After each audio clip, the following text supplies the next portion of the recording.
Oi! Hoje é a resenha do conto O Último Suspiro do Cinemorte, escrito por Libra Bray. Aqui da coletânea aconteceu naquele verão 12 histórias de amor, no nosso projeto Contos do Meio-Dia.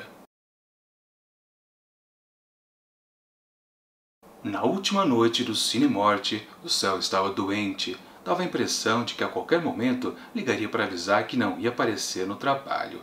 Era de um amarelo esverdeado que ia escurecendo nas beiradas, como um corte infeccionado, uma tempestade de verão se aproximando com ferocidade.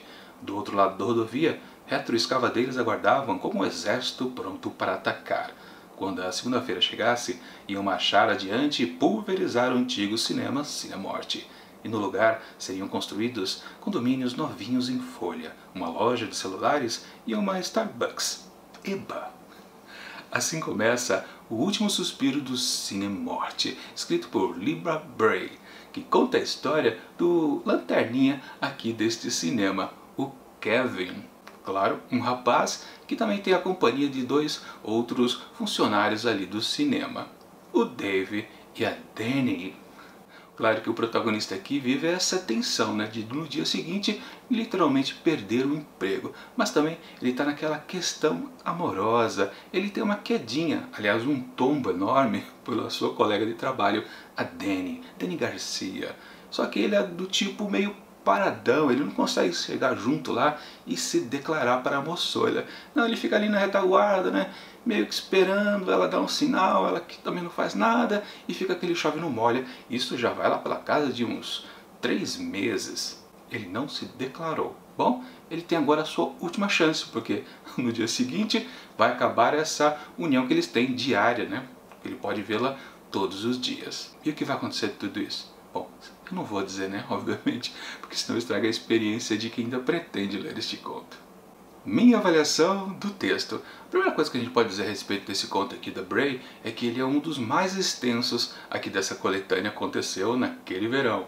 Ele tem 40 páginas de extensão, só perde, aliás, por uma página para o mais comprido aqui. E por isso já dá para dizer que é a típica história aqui dessas coletâneas de histórias para jovens adultos, que tem uma característica que eu não curto muito, uma certa necessidade das histórias serem longas, não precisarem, na verdade, serem tão compridas, e acabam, claro, enrolando um pouco. Geralmente estão em torno de 30 páginas. Justamente nos maiores, que chegam na casa dos 40, a coisa começa a apertar, porque fica visível que a história fica enrolando.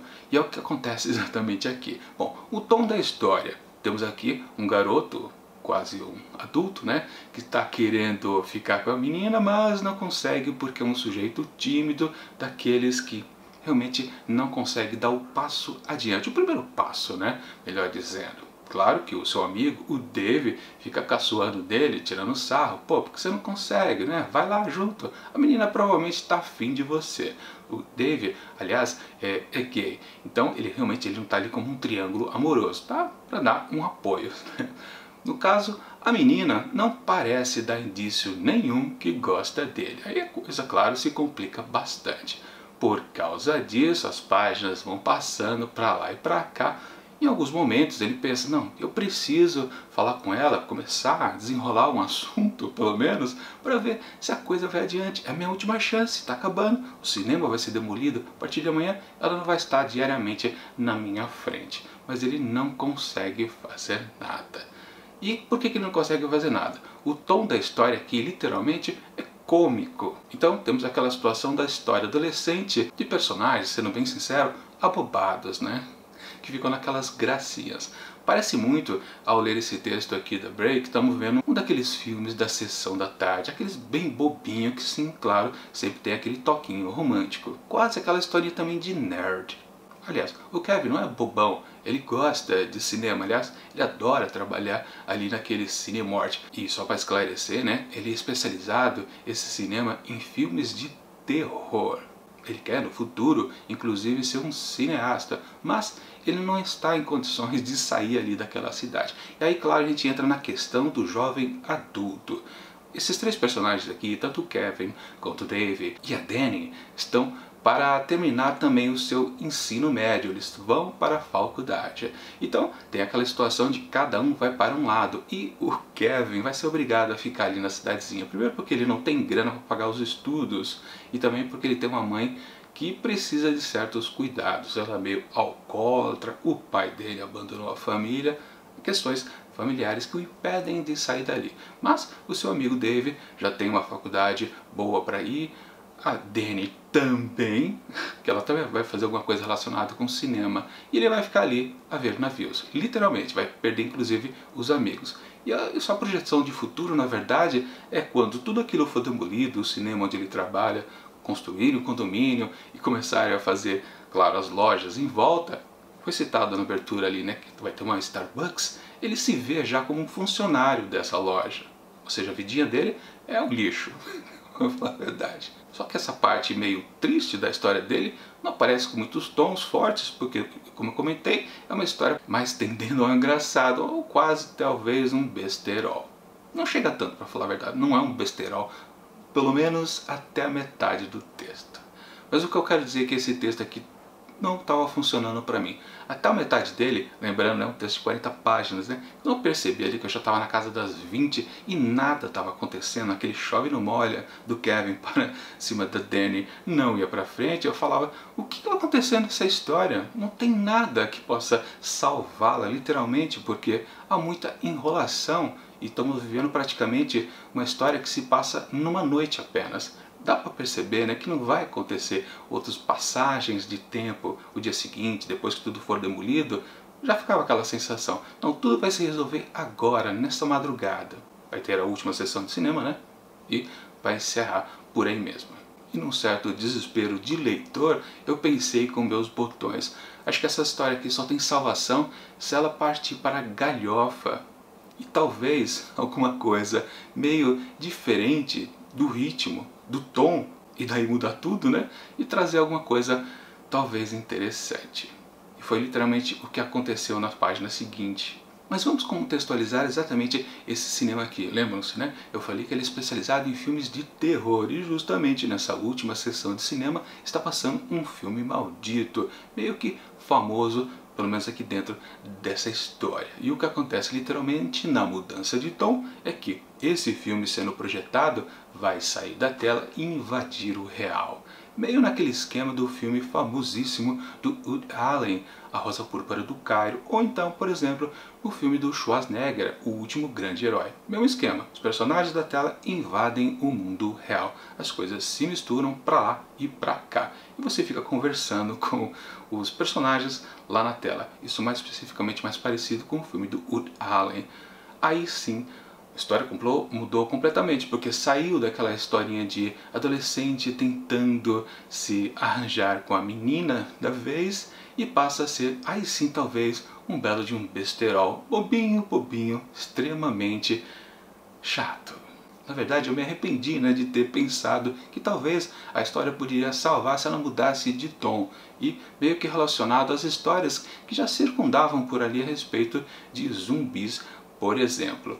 Quando eles aparecem na história, aí que a coisa fica ruim de vez, porque inclusive a parte, vamos lembrar, né, nós estamos numa coletânea aqui que quer contar 12 histórias de amor.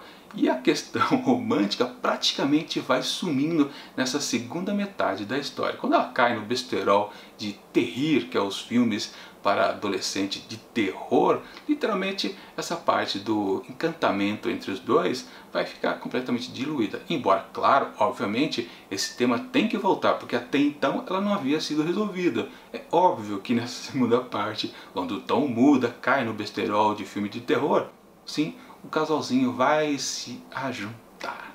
Mas isso é óbvio, né? Isso não é nem spoiler, para falar a verdade. Mas tudo fica forçado. Isso cansa bastante.